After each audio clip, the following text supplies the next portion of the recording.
How to unblock Google Chrome Web Store. Hey guys, in this tutorial, I'm going to be showing you a quick and easy way to unblock your Chrome Web Store. Let's just jump right in. If you have been trying to open Chrome Web Store but it's stuck on loading, then in that case, it might have to do something with your permissions.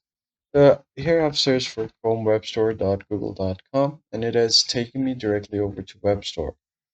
Now, I've already loaded my Chrome Web Store, so there is no problem with my PC.